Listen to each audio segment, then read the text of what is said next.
I was trained at Howard Law School, and I also attended Berkeley undergrad.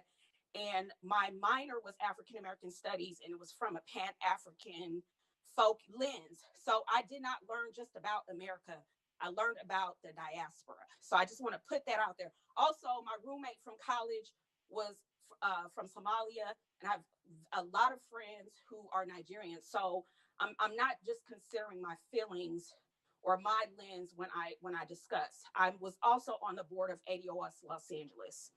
And I said that to say there is definitely a misconception about ADOS from people outside looking in, people saying things on social media. And I'll tell you this story. Back in Why January, isn't the Jermaine DNC. cutting her off like he cut me off when I mentioned AOS? Why isn't he cutting her off? Who's that? Well, I'm sorry. First of all, I just took over as moderator, and I'm allowing her to speak. And I didn't like that you did that. Let's all be nice and kind and sweet. We love each other. Just keep in mind, everybody, when we look into the mirror, we are all different shades of brown. I love you. You love me. We're happy. Can you continue, sister? I'm sorry. I'm going to make this quick so that the other person can make their point. But I said that to say ADOS was contacted, a sector of ADOS was contacted by the DNC back in January. And they wanted us to work on their Black agenda. You might want to mute yourself. I'm sorry. They wanted us to work on their Black agenda. And that's what we did for free for many a night in the month of January. And I said that to say that Black agenda in some shape or form ended up on Biden's website under his Black agenda, but instead of having Black people, Told we you. changed to people of color. Okay? That is where that agenda came from, was ADOS. So when you say, when I go to ADOS 101, it's focusing on reparations. No, it's reparations first, but then a Black agenda that applies to all of y'all. So when you're saying too that, some of this conversation has been hurtful because we are all victims of white supremacy. And there used to be this model minority myth in the Asian community that Asians were the model minority. And now you're finding more and more that is Africans in the Black community are considered the model minority. And I will back this up with a study that was done. If you all want to look for it, it's called Being Black in Corporate America. And the study focused on the preferences that corporate America has for people who are from the Caribbean and from Africa in their hiring practices. Again, Being Black in Corporate America. I'm trying to see how many pages this is. 13 pages about the finding. And they really wanted to know why Black people aren't in corporate America or executives in corporate America in certain numbers. And then they dug a little deeper and they saw that there was this divide and, again, a preference. So people say that I feel a certain way. Black folks saying I feel a certain way. This is empirical evidence that backs up what some of us are saying, that there is a hierarchy in the Black community. And so what Lydia was saying about checking a box, I might not totally agree with it, but I get what she's saying, because some of these companies they get to check a box. We hired a Black person.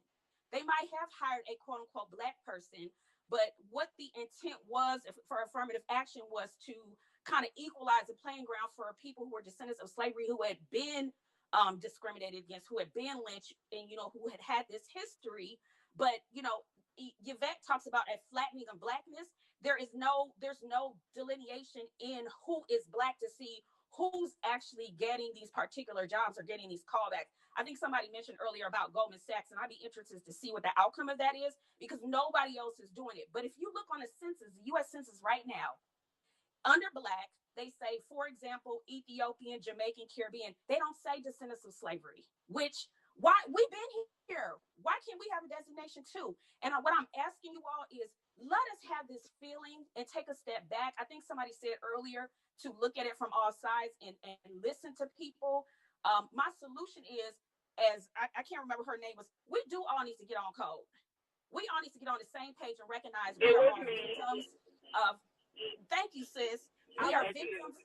We are all victims of white patriarchal supremacy, and there is a hierarchy in the Black community, and we need to recognize that, and we need to see together how we can dismantle that so that we are all on the same page. And it might not be that we're all wealthy on the same page, but that we all see each other as Black. And I don't know if I said this before. I grew up with Nigerians. Those were the people from the continent that I grew up. So those were my friends when I was growing up in elementary school. Were people from Nigeria, or some of my friends, people from Nigeria. So I understand. I saw the kids being made fun of, and I empathize with some of those students because they didn't deserve that.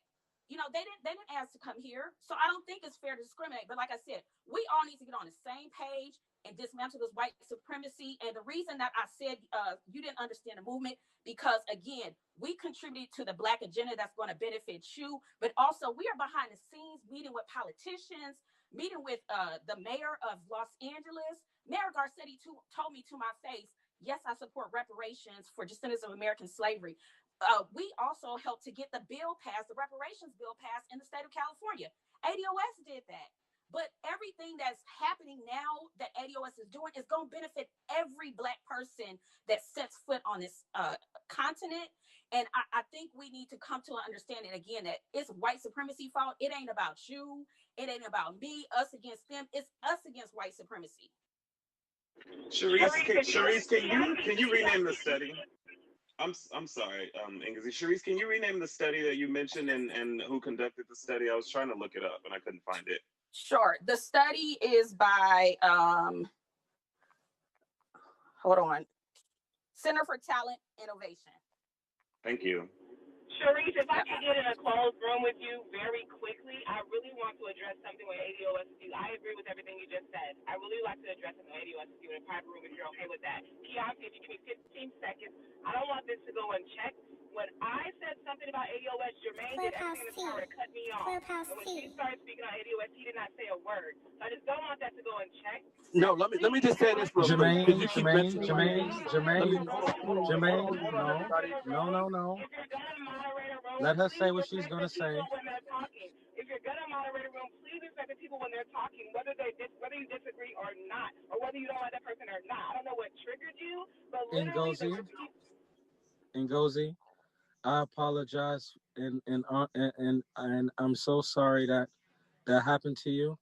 In fact, I want to give you 15 seconds to say something before we pass the mic to Jamie. Hold on, y'all. Before you continue, I'm just gonna jump off. So I hope that the moderators that are left on the stage are able to let each person get, the remaining people on the stage get what they want to say out. Ngozi, I think the reason why, and I hope I'm not speaking out of turn for Jermaine, but he may have thought that the conversation was making the assumption that we were speaking about ADOS as a political organization based on what you were saying. So that could have been why he wanted the conversation to sort of, or your insights, he wanted you to wrap those up.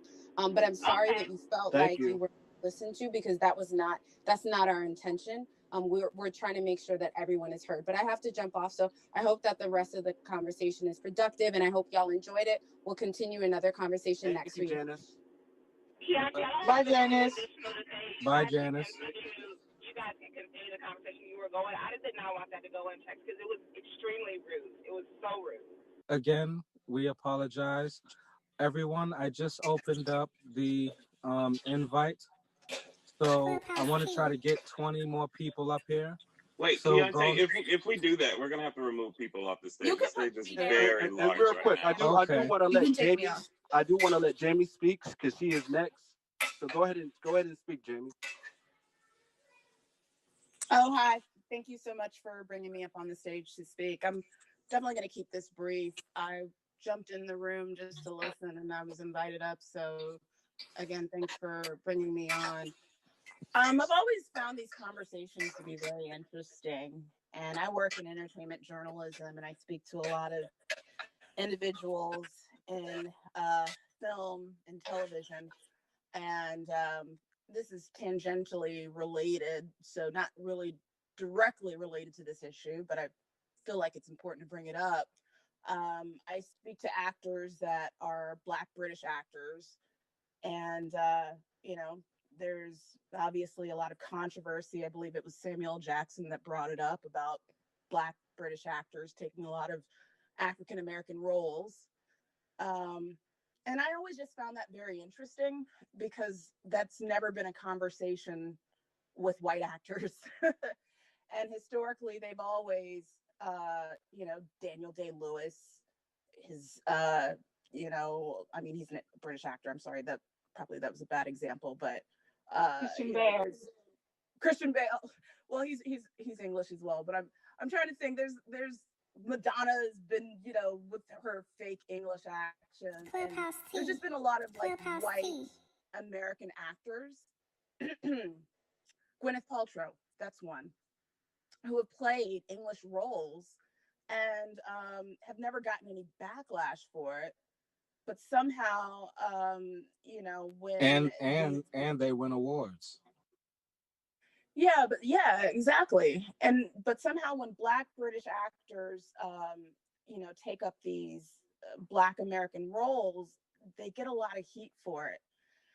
And I understand it's a little bit different with us as Black Americans because they're slim pickings, right? With white actors, they seem to get a lot of those opportunities, and with us, we don't get as much. But it's that infighting. There's something about us where we always have this infighting that's happening with our community, and I just wish we would stop doing that, and focus on solidarity and focus on community building. I forgot who it was in the room that had mentioned about just, the white supremacy. It impacts all of us. It impacts African Americans. It impacts Africans.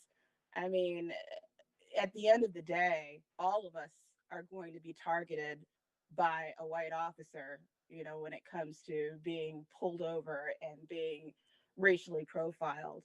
I think about the Liberian immigrant by the name of Amadou Diallo, who was shot 41 times. 41 times. He's African. I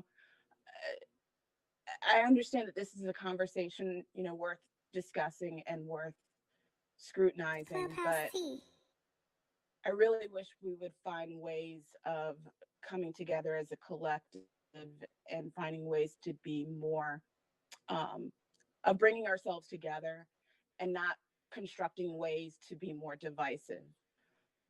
So I just wanted to broach that subject.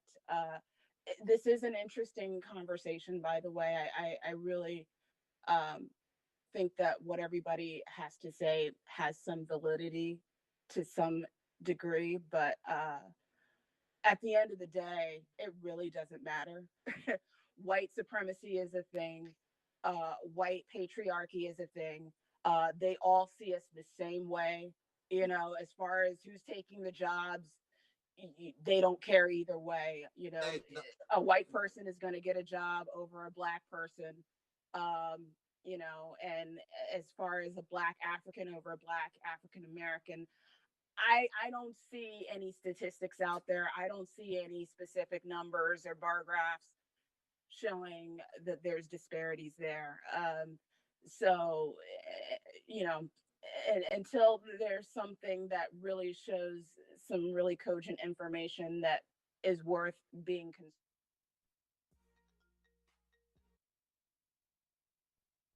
to the forefront. But Could I speak on that? Give me a I second. think To just finish. Marquise, we're going in order. So continue, Jimmy. But yeah, I just wanted to wrap it up and just say that I just wanted to, for us as a collective, because we are such a marginalized and disenfranchised group, that we should focus on coming together. And I know that sounds very kumbaya, rather than strategically finding little small things like this that divides us. So that's it. So what you're saying, like everyone else is saying, is that we need to unite. Thank you so much. What do you have to say, Kay? All right. Thank you guys. I first want to shout out the whole room. You guys are doing such a great job. And I hope like what I'll have to say will probably help like level set everybody, because I'm all about love. So I would just start off by saying like there's no such thing as like Africans taking away jobs from Black Americans, and I'll explain it a little bit. So like I'm Ghanaian originally. I live in LA now. I spent like majority of my life in Massachusetts. I went to school in New England and things of that nature. So with the issue of like checking boxes, I truly, and this is like speaking from experience, I truly don't think checking the box will actually make that much of a difference. Because if like corporations across the country should add an additional box and say, okay, kids from Africa or whatever the case may be should check this box, I don't think it will make much of a difference at all. So that's my first point. And the second point is, and I'll use myself an example because I work in public accounting. And in my department, I happen to be the only Black. And I've had like multiple offers that I could maybe dip out, go get a better pay, whatever the case may be. But I decided to stay. And why am I staying? Because majority of the Black interns that come through, most of them don't get the kind of opportunities that their white counterparts get. Because the white counterparts come in and they easily have access to a lot of networks, people that look like them, so they can help them do this, do that. This is what you're going to do to help you go fast and things of that nature. And the Black kids don't have the opportunity to do that. So I've actually taken upon myself to help them kind of navigate their way through the firm as an intern and understand how things are supposed to be. And I'm an African doing this. I don't discriminate against anybody because I want them to actually get that nod because they work hard, if not more, than their white counterparts. But obviously they have other invisible like lines and other invisible stuff that go against them. So an African in corporate America actually helping the cause of this whole like Black agenda, whatever the case may be, because like, corporate America is trying to diversify their forces, and I understand and respect that Black Americans think that if Africans are not here, we'll actually be doing all these jobs. But actually thinking about it, the corporations actually care about what you can do, not so much about, it's all about money at the end of the day. They don't care Black, white, whatever the case may be. It's about what you can do. It's not about how you look and things of that nature. So just to go off by saying that Africans are taking away Black American jobs, there's no such thing. And I need people to start understanding and operating from that mindset, because that's what will help us elevate and push this whole Black agenda forward. Secondly, instead of just going at each other, I truly believe that we can reimagine a better way forward instead of just going at each other. Because like it was very combative when I got into this room, and I really didn't enjoy it because this whole conversation is based off coming up with perspectives and collectively finding a way forward. So we shouldn't be fighting against each other. We are not enemies. We are brothers. And as much as we're trying to find reasons and whatever the case may be to make us seem like we're different, actually think about it. We all came from the same continent. It doesn't even matter how we got here. If you know history, your history brings you back to Africa. So all my African American brothers, I encourage you guys to actually take a trip back to Africa if you can. Just go out, just go learn something, go to the slave castles and learn things for yourself. Because I can guarantee you that a lot of things that we learn in school are not facts. They are all fabricated, they are all created. So until you take a step back, go to Africa, touch the motherland, visit the slave castles, interact with the people over there, eat the food, explore the cultures and things like that, then you truly haven't really made an effort to understand your history properly. Because all you're literally doing is learning what the white man is telling you, whether it's true or not, you don't know for a fact. So that's one thing I would encourage everybody to do that. Of course, if you can. And I want you guys to, let's stop fighting against each other. We are all brothers. We all look the same. We are all we go through the same, if not worse. Africans have to go through, multiple stuffs. It's a whole lot. And we can all, win. So let's, that's the first thing I would say. Let's stop fighting against each other. Let's start reimagining the way forward. Thank you Can for I giving me just this make a quick opportunity note? to Can I talk. just make a quick note? And I promise it's really, really short. It's Actually, really short. actually, actually, we're going in order. I want to keep consistent with what we're doing so that we can make sure that everyone gets a chance to speak. That's And I that's and fair. I I just and wanted I to say and that brothers also fight. and also thank you. That's true. We do. And also I want to try to keep this room in an order as much. So going forward, I think after each person speaks, we're just gonna have the next person go. I think it's kind of because we are all so passionate and we are so frustrated at the structure that's up. They don't want any of us to succeed. They want all of us, Africans and descendants of black slaves like myself. They want all of us to be pawns. So let's stay focused and let's all respect each other and love each other and use this time to unite. Ross?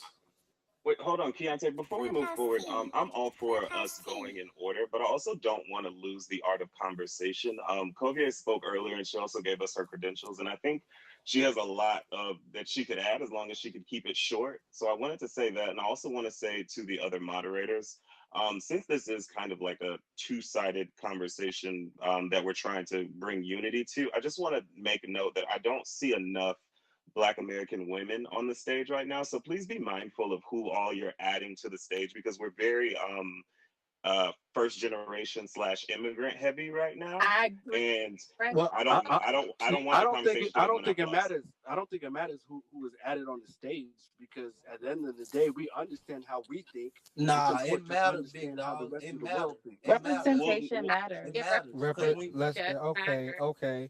So guys, I'm gonna take this time to look through and try to find some people with the last names Johnson, I'm a black Harris, Leslie. I'm an Jones. African American woman. I'm Leslie. I'm here. and I'm black too, and I want to speak on that once Ross get done. Okay, so that's fine. Let's go ahead. Go ahead, Ross. Thank you, everybody. My name is Ross. I'm based in Chicago. Born and raised in Zimbabwe. I've lived in the U.S. for about 20 years, and I've pretty much seen it all. When I moved here, I lived in Missouri for 2 years, and then I moved to Tallahassee, Florida, and my roommates were literally from Liberty City, which is like one of the toughest places in Miami. And then I lived in Chicago for the past 8 years now. And as much as I understood the plight of a Black person in the US, right, I didn't get it, right? So I thought I knew, but I didn't get it. And that switch flipped when I started having kids, right? Because I was trying to raise my kids like a certain way, but I realized very, very early on that I had certain blind spots, right? As a Black person who hadn't been raised here, I had a lot of blind spots about raising a kid of color. Even though in my head, right, I was like, yes, my child was born here, but my child is Zimbabwean, right? So when that happened, I started seeing things in a different light, and I understand that it's been difficult, right, for African American people that have been born and raised here. It's been very challenging, and the system is against you. And I say that just because there's certain things that my kids would say, or my kids say right now, and I sit back and I say, but I'm raising them like a certain way. This sort of rhetoric isn't coming from my household, right? So sort of going back to the question about, are Africans taking jobs away from Black Americans? I wouldn't say so much that, but I do know that if people hear me talk, right, I do have like a slight accent. People think that I'm a different type of Black, so people will right away treat me differently, right? So there's a certain the perception that people have like about Black people, and definitely the treatment that I get is different just based on the fact that I sound differently. And when people realize that, oh my goodness, this guy's from Africa or he's from Zimbabwe, right? The conversation is totally different. Thank you. What I wanted to say I want to say as a Black American, when you talk about Black, we don't look at that as being melanated. We look at that as our nation. We look at that as our tribe. You see what I'm saying? We don't look at that as just everybody Black. We look at that as how y'all look at Ghanans, Nigerians. We look at that as our status in our tribe. You see what I'm saying? So when they was calling us color and they was Jesse Jackson was trying to give us African American, we looked at that like, no, we want Black. We look at this as our nation. We don't look at it as everybody Black and everybody, because if that's the case, then are Africans taking away jobs from Black Americans? It wouldn't be that. It wouldn't be Black Americans. You see, y'all even look at us as a nation. You see what I'm saying? Like a tribe. So what I'm saying is, when they masking other tribes with different tribes, it's a problem, even though we melanated. You see what I'm saying? Like that right there is inadvertently wrong. Like that's wrong. That's wrong on all levels. That's wrong for me to go act like I'm Kenyan and I'm not. That's wrong for me to do that because I'm Black. That's my tribe. That's my nation. That's my bloodline. So you can't tell me that y'all come over here and y'all all Black. I know we looked at the same by other white folks, but the system, the government system, they know the difference. This is facts. This is nothing like I don't gotta lie about that. They know these different nationalities and these tribes and treaties they got with these folks to come over here. They know the difference. What I'm telling you is Black folks is Black. That's a tribe for us. That's a nation of people. It's not just we separating ourselves from the melanated tribes that's already in there. You see what I'm saying? How y'all got Ghana and all this? We separating ourselves under that nation, a name. So when you come over here talking about, oh, I'm Black too, I felt all these experiences too, I understand that because you're melanated. So of course you're gonna experience those experiences, but you're not Black because you didn't y'all labels wasn't took from y'all, and y'all tribes was not took from y'all. That's what I'm saying. That's why I get so heated when people be like, oh, I'm Black because y'all felt the same experiences, but y'all don't have that label or that status.